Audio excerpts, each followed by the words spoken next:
আসসালামু আলাইকুম ওয়া রাহমাতুল্লাহি ওয়া বারাকাতুহু। ইন্নাল হামদালিল্লাহ ওয়া সলাতু ওয়া সালামু আলা রাসূলিল্লাহ ওয়া বা'দ। সবাইকে স্বাগত জানিয়ে শুরু করছি ডিবিসি নিউজের শুক্রবারের ইসলামিক বিষয়ভিত্তিক বিশেষ অনুষ্ঠান মোল্লা সুপার সল্ট নিবেদিত ইসলাম ও জীবন সওয়াল জবাব। আপনাদের জন্য আলো ছড়ানো এই অনুষ্ঠানে আয়োজনে আমি সাথে আছি মাওলানা গোলাম কিবরিয়া আল মুসলিম। আজকে আমাদের অনুষ্ঠানে সম্মানিত অতিথি হিসাবে উপস্থিত আছেন বাংলাদেশ ইমাম সমিতির সম্মানিত কেন্দ্রীয় সভাপতি জনাব হাফিজ মাওলানা লুৎফর রহমান। এই অনুষ্ঠানে থাকছে আপনাদের জন্য অত্যন্ত গুরুত্বপূর্ণ প্রশ্ন, যা আমাদের সম্মানিত অতিথি মহোদয় জবাব দিবেন। আর আজকের বিষয় নির্ধারিত করা হয়েছে মুহররম মাসের গুরুত্ব, আশুরা ও কারবালা। চলুন এ ব্যাপারে শাইখের কাছ থেকে প্রথম যে প্রশ্ন জানব। আমরা মূলত মুহররম বলতে এই শুধু একটা মাসকে বুঝি, নাকি এর আলাদা কোনো গুরুত্ব বা তাৎপর্য আছে? মুহতারাম। বিসমিল্লাহির রহমানির রহিম, আহমদুল্লাহ সাল্লি আলা রাসূলিল কারীম, আম্মা বাদ। অত্যন্ত গুরুত্বপূর্ণ। আমাদের দেশে এই মুহররমকে নিয়ে অনেক আলোচনা, সেমিনার, সিম্পোজিয়াম, তারপরে টক শো, বিভিন্ন ধরনের অনুষ্ঠান হয়ে থাকে। মুহররম বা আশুরা একটি গুরুত্বপূর্ণ তাৎপর্য বহন করে নিঃসন্দেহে। তা না হলে মানুষ এটা নিয়ে এত আলোচনা কেন করবে? আর আপনিও কেন শিরোনামে এটা নিয়ে আসবেন যে মুহররমের গুরুত্ব, তাৎপর্য বা ইতিহাস? নিশ্চয়ই এর একটা ভিত্তি রয়েছে, তবে কতটুকুন রয়েছে এর শিকড়ে, বা মুহররম কি, আশুরা কি, কারবালা কি, এটা মানুষের কাছে বাজার দরে একটা অনেক কিছু জানা আছে। মানুষ যেটা জানে তার মধ্যে অসত্য বা ভুল ইনফরমেশনটা মানুষের কাছে খুব বেশি। মুহররম নিয়ে, আশুরা নিয়ে, কারবালা নিয়ে এই তথ্যগুলি খুব বেশি। তবে ইসলামের ইতিহাস এটা একটি পাঠ, এটি জানা এবং সহিশুদ্ধ যেটা, সেটাও আমাদের জানা অত্যন্ত জরুরি। কোরআনুল কারীমের মধ্যে আল্লাহ পাক বলছেন, ইন্না ইদ্দাতা শুহুরি ইনদাল্লাহি ইসনা আশারা শাহরান ফি কিতাবিল্লাহি ইয়াওমা খালাকাস সামাওয়াতি ওয়াল আরদা মিনহা আরবাআতুন হুরুম যালিকা দ্বীনুল কাইয়্যিম। সূরা তাওবার মধ্যে আল্লাহ পাক এই আয়াত পরিষ্কার করে বলছেন যে পৃথিবী সৃষ্টির শুরুতেই পৃথিবী যখন আল্লাহ রাব্বুল আলামিন তৈরি করেছেন, তখনই 12টি মাস আল্লাহ পাক করেছেন। 12টি মাস নাজিল করেছেন, 12টি মাস আল্লাহ ভাগে বিভক্ত করেছেন, নাম রেখেছেন।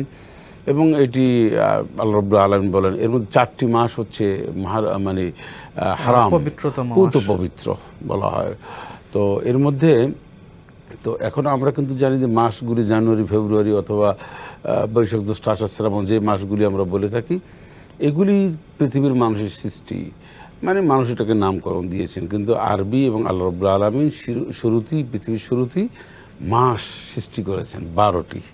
এটা কোরআন কারীমের স্পষ্ট কথা। তো 12 মাস 7 দিন এগুলি কিন্তু মানুষের সৃষ্টি না, আল্লাহর সৃষ্টি। এখন আসেন আপনি, 4টি মাস হচ্ছে পূত পবিত্র। এর মধ্যে একটি হচ্ছে মুহররম। মুহররম মাসটি পূত পবিত্র এই দিক থেকে, যুদ্ধ বিগ্রহ, তারপরে নানান ধরনের এটাকে হানাহানি, মারামারি, কাটাকাটি, এইগুলি আরবে যে গোত্রে গোত্রে যেটা মারামারি, হানাহানি ছিল। তারপরে তারা বিভিন্ন সময়ে যে তাদের মধ্যে একটা বড় ধরনের কাওয়ার সৃষ্টি হতো, এটা আল্লাহ রাব্বুল আলামিন এই সময় ধর্মীয়ভাবে হোক, অন্যভাবে হোক, যুদ্ধ ঘোষণা, এটা আল্লাহ স্থগিত করলেন, নিষিদ্ধ করলেন। সুতরাং এই মাসের মধ্যে এটি হচ্ছে মুহররম। আর আশুরা হচ্ছে আপনার 10। এই মুহররম মাসের 10 তারিখে আশুরা বলা হয়। আশারা, এটা হলো আশারা থেকে আশুরা। এখন মুহররম মাসকে মানুষ মনে করে যে নিষিদ্ধ বলতে বিবাহ শাদী নিষিদ্ধ। এটা একটা গুরুত্বপূর্ণ একটু একটা পয়েন্ট আমি বলে দিলাম, যে মানুষ অনেকেই মনে করে যে মুহররম মাসে বিবাহ করা ঠিক নেই, এটা শোকের মাস।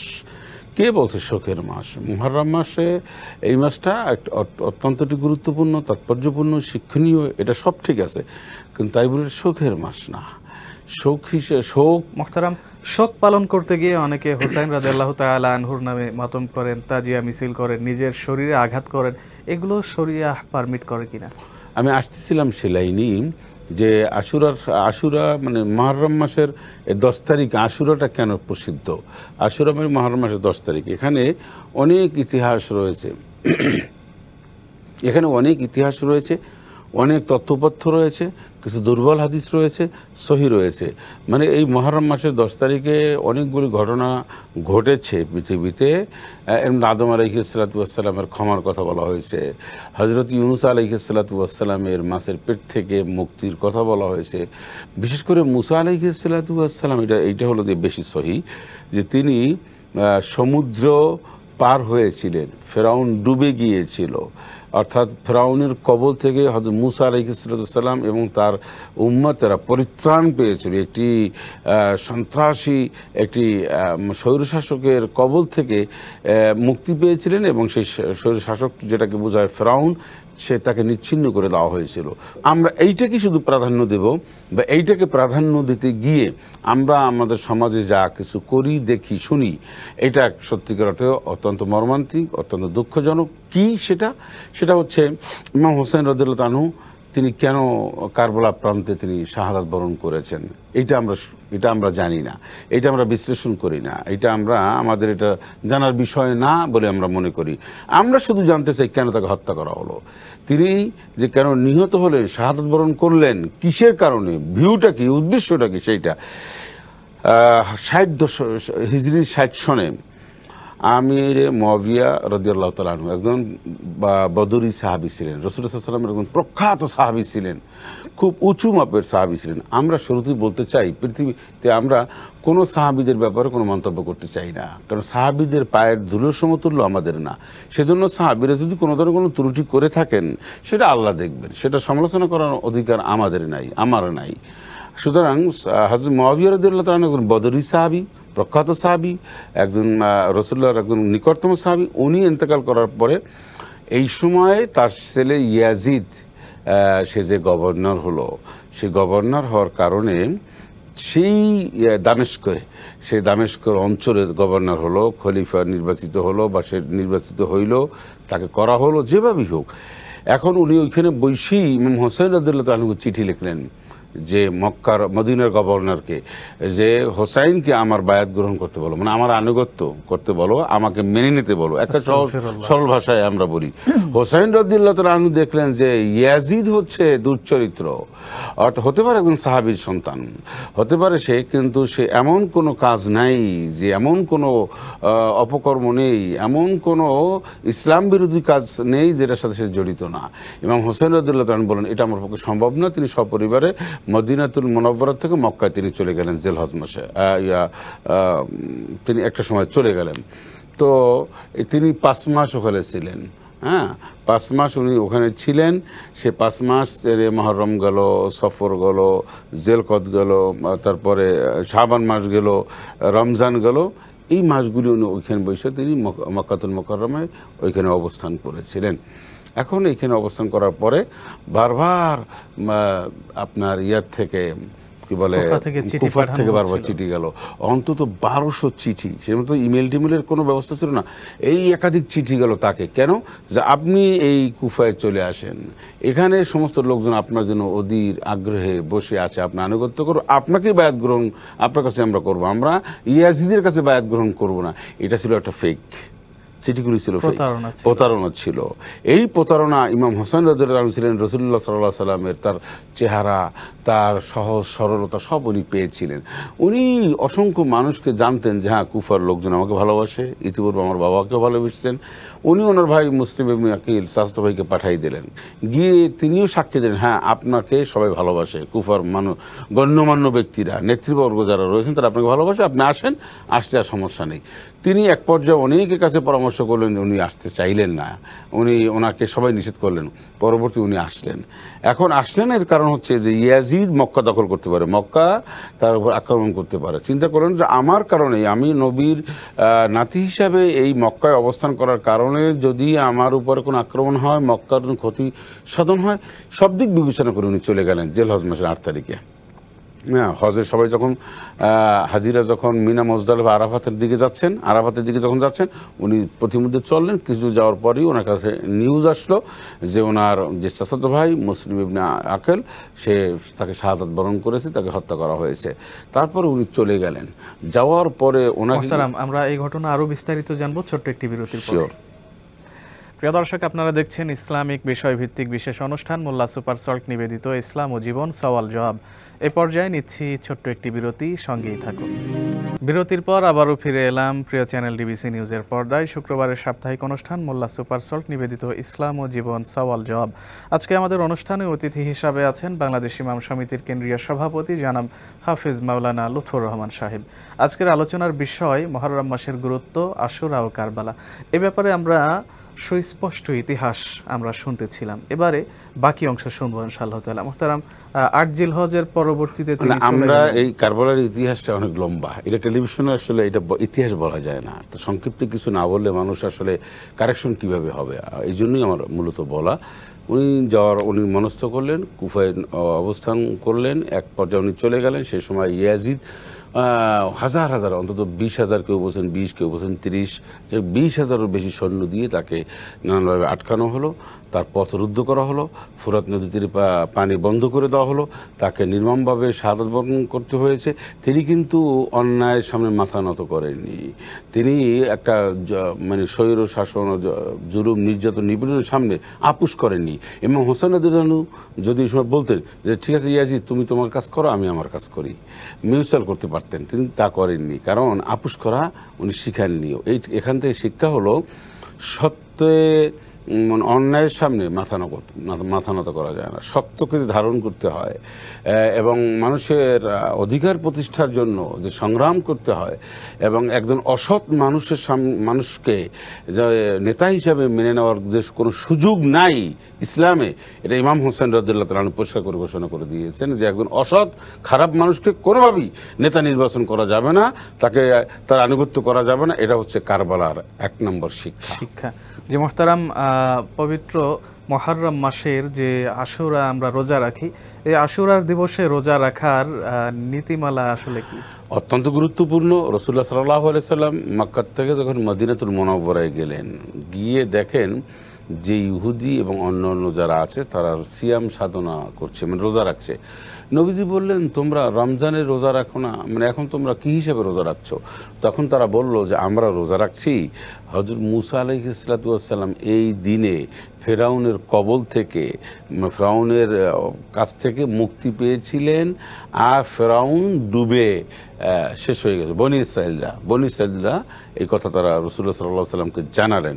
তো নবীজি বললেন যে তোমরা বনি ইসরাইলে, তোমরা মূসা আলাইহিস সালামের অংশ, মানে তার অনুসারী হিসেবে এই জন্য তোমরা যদি রোজা রাখো, তাহলে মূসা তো আমার সবচেয়ে কাছের, তোমাদের চেয়েও আমার কাছে, আমার ভাই, তাহলে আমরা তো এইটা রাখতে পারি। নবীজি রোজা রাখলেন, সিয়াম সাধনা করলেন এবং নবীজি বললেন যে আল্লাহ রাব্বুল আলামিন ১ বছরের গুনাহ মাফ করে দেবেন। এবং আশুরার রোজা হচ্ছে রমজানের ফরজ রোজার পরে আশুরার রোজার ফজিলত। আচ্ছা, তারপর রাসূলুল্লাহ সাল্লাল্লাহু আলাইহি সাল্লাম দেখলেন যে ইহুদিরাও একদিন রাখে আর সাহাবীরাও একদিন রাখে। নবীজি বললেন, না, আগামী বছর যদি আমি বেঁচে থাকি তাহলে আমি 2টি রোজা রাখবো, 9 এবং 10, অথবা কেউ কেউ বলেছেন 10-11। তো 9-10টা, 9 এবং 10 মুহররম রোজা রাখতে হয়। 2টা রাখাটা হচ্ছে উত্তম, আর একটা যদি কেউ রাখে আদায় হয়ে যাবে, কিন্তু রাসূলুল্লাহ সাল্লাল্লাহু আলাইহি সাল্লাম পরবর্তীতে সিদ্ধান্ত দিয়ে গেছেন 2টি রোজা রাখতে হবে। এই জন্য আশুরার 9 এবং 10 রোজা রাখাটা খুব ভালো। হোসাইন রাদিয়াল্লাহু তাআলা আনহু শাহাদাত বরণ করেছেন কিসের জন্য? সেজন্য সেমিনার হোক, আলোচনা হোক, শিক্ষণীয় বিষয় হোক, আমাদের কি শিক্ষা সেখান থেকে সেটা আমরা গ্রহণ করি। কিন্তু হাই হোসেন বলে যে আমরা তাজিয়া মাতিয়া যা করি, এটা সম্পূর্ণ একটা বেদাত। বাচ্চারা অনেক সময় দেখা যায় আশুরার দিন আসলে এর দিনে রাতের বেলা বাচ্চারা বাহিরে ঘোরাফেরা করে, খেলাধুলা করে, একটা উৎসব মুখর পরিবেশ তৈরি হয়। তো এই আশুরার দিনে আলাদা করে উৎসব উদযাপন করার কোনো সুযোগ আছে কি? উৎসব মানে উদ্দীপনা যেটা আছে, এই যে উৎসব, এটা শুধুমাত্র ঈদে করবে। আর একজন মানুষ স্বাভাবিকভাবে আনন্দ করবে, ফুর্তি করবে, মানে সে অনেক এনজয় করবে শরীয়তের আলোকে, এটা কোনো দূষণীয় অপরাধ না। বরং ইসলাম সবসময়ের জন্য আনন্দ, উৎসব, উৎফুল্ল থাকতে পছন্দ করে। এটা উৎসাহ দিয়েছেন, ভালো জামা কাপড় পরতে উৎসাহ দিয়েছেন, সেন্ট ব্যবহার, আতর ব্যবহার, এগুলো দিয়েছেন নানানভাবে। এটা রাসূলুল্লাহ সাল্লাল্লাহু আলাইহি ওয়াসাল্লাম অনেক সুন্নাত থেকে আমরা পাই। একজন মানুষ, ইসলাম মানে মরাটিয়ান, ইসলাম মানে এমন না যে নির্জীব বসে থাকবে, ইসলাম মানে এমন না যেটা জরাজীর্ণ একটা অবস্থায় থাকবে। অনেকে মনে করেন তাই, অনেক হুজুর আলেমরাও মনে করেন তাই, যে এত হাসি খুশি থাকা ভালো না, এত মানে করা ভালো না। এটা কে বলেছে? ইসলাম মানে আনন্দ, ইসলাম মানে একটা উৎসব, ইসলাম মানে একটা স্মার্ট, ইসলাম মানে হচ্ছে একটা এনজয়, ইসলাম হচ্ছে একটা পরিপাটি। হ্যাঁ, এটাই হচ্ছে ইসলাম। তো এখন আমরা এটা করব, কিন্তু আশুরাকে কেন্দ্র করে কোনো মানে দৃষ্টিভঙ্গিকে কেন্দ্র করে আমরা করব, এটা জায়েজ নাই। জি মোহতারাম, চমৎকার বলেছেন। আরও গুরুত্বপূর্ণ বিষয় হচ্ছে মুহররম মাসের সবথেকে গুরুত্বপূর্ণ যে আমলগুলো আছে তার মধ্যে অন্যতম গুরুত্বপূর্ণ আমল হচ্ছে 10 মুহররম রোজা রাখা। তো কোনো মানুষ যদি 10 মুহররমের সাথে আগে এবং পরবর্তীতে অর্থাৎ যে কোনো একদিন অতিরিক্ত রোজা রাখার যে বিষয়টি নিয়ত করেছেন কিন্তু রাখতে পারেননি, এর জন্য তার গুনাহ হবার কোনো সম্ভাবনা আছে কি? কোনো মানুষ নফল, তার উপরে এটা দায়িত্ব না, এরপরে যদি সে মনে করে যে আমি কাজটি করব, নিয়ত করেন, প্রতিজ্ঞা করেন, তাহলে তার উপরে এটা ওয়াজিব হয়ে যায়। যেমন কেউ মনে করেন যে আমি আগামী সোমবার রোজা রাখবো, আমি রোজা রাখবো, এটা নিয়ত করলেন। নিয়ত করার সাথে সাথে নিয়ত পাকাপোক্ত নিয়ত করেন, তাহলে এটা তার উপরে জরুরি হয়ে যায়। এখন সোমবার এটা রোজা রাখতে হবে তার, যদি না পারেন তাহলে পরবর্তীতে রাখবেন। কিন্তু অনেক সময় মানত করেন বা নিয়ত করেন পাকাপোক্ত, এইভাবে এটা তার উপর রাখাটা জরুরি ছিল না। একটা নর্মাল এরাদা করা যে আমি চেষ্টা করব, কিন্তু সে একটা মজবুত একটা মাইন্ড সেট আপ করেছেন বা ওনার সিদ্ধান্তটা এইভাবে নিয়েছেন যে আমি কাজটি করব, তাহলে এইটা আপনি বা বলে ফেলছেন, নিয়ত করেছেন, আপনি এটা করা উচিত। ওটা আপনার জরুরি ছিল না, আপনি নিজেকে নিজে জরুরি হিসাবে গ্রহণ করেছেন। আবার নিজে আবার প্রত্যাখ্যান করতে পারেন, এই প্রতারণা আপনি করতে পারেন না। একটা অ্যাডিশনাল বিষয়ে আপনি নিজে গায়ে মেখে নিলেন, গায়ে দায় চাপিয়ে নিলেন, আবার চাইলে প্রত্যাখ্যানও করলেন। শরীয়তে এইটা বলেন না, এটা তোমার এই অধিকার নাই। জি মোহতারাম, আশুরার দিনে হযরত ইমাম হুসাইন রাদিয়াল্লাহু তাআলা আনহু যেদিন শাহাদাত বরণ করেছিলেন, তার পূর্বে বর্তমান সময়ে যেভাবে উৎসব বা আমেজ তৈরি করা হয়, শাহাদাতের পূর্বে সাহাবা আজমাইনদের সময়ে কি এরকম ছিল? সাহাবা আজমাইনদের সময় এটা ছিল না। এটা তো ইমাম হুসাইন রাদিয়াল্লাহু আনহু কারবালা প্রান্তে শাহাদাত বরণ করার পরে এইটাকে কেন্দ্রে এক শ্রেণীর মানুষ যারা আছেন তারা এটা করেছেন। তারা অতি ভক্ত, তারা অনুরাগী, তা এটা করেন। কিন্তু আহলে সুন্নাত ওয়াল জামাত যারা রয়েছে এটা নাই, এবং কোনো সাহাবা আজমাইনগণ করেননি, তাবিরাও করেননি। এবং পৃথিবীর মধ্যে ইসলামিক স্কলার যারা, তারা তাদের একটা সবচেয়ে বৃহৎ অংশ মাস ইসলামিক স্কলার যারা বলে, মানে অধিকাংশ ইসলামিক স্কলার এইগুলা বিপক্ষে, তারা এটা পক্ষে নেন। কিন্তু ইরাক, ইরান, পাকিস্তানেও কিছু রয়েছে, ভারতেও কিছু রয়েছে, আমাদের দেশেও কিছু আছে, কিছু সংখ্যক, কিন্তু আসলে ঠিক না। যেহেতু সাহাবা আজমাইনদের সময়টাতে পাওয়া যায় না, সেহেতু আমরা এই বিদআত থেকে বিরত থাকি। নিঃসন্দেহে এটা আমরা করবো না, আমরা এটা করার অধিকার আমাদের নাই। এটা কিসের জন্য আমরা করতে, কোন যুক্তিতে করব? ন্যূনতম একটা দলিল নাই কোরআন এবং সুন্নায়, সেই কাজটি আমরা করব, সমর্থন করতে পারি না। আমরা উদারত আহ্বান জানাচ্ছি যে আজকে যারা তাজিয়া মিছিল, সাজসজ্জা, নানান ধরনের হায় হোসেন, তারপর এইগুলা মাতম যে আমরা করি, এটা কোনোভাবেই বিরত রাখা, আমরা উদারত আহ্বান জানাচ্ছি। আপনাকে আন্তরিক মোবারকবাদ দীর্ঘক্ষণ আমাদের সময় দেওয়ার জন্য। ধন্যবাদ আপনাকে, ধন্যবাদ ডিবিসিকে। প্রিয় দর্শক, এই ছিল আমাদের আজকের আয়োজন। আপনারা দেখছেন মোল্লা সুপার সল্ট নিবেদিত ইসলাম ও জীবন সওয়াল জবাব। আমরা এই পর্ব থেকে বিদায় নিচ্ছি, পরবর্তী পর্ব দেখার আমন্ত্রণ জানাচ্ছি। আসসালামু আলাইকুম ওয়া রাহমাতুল্লাহি ওয়া বারাকাতুহু।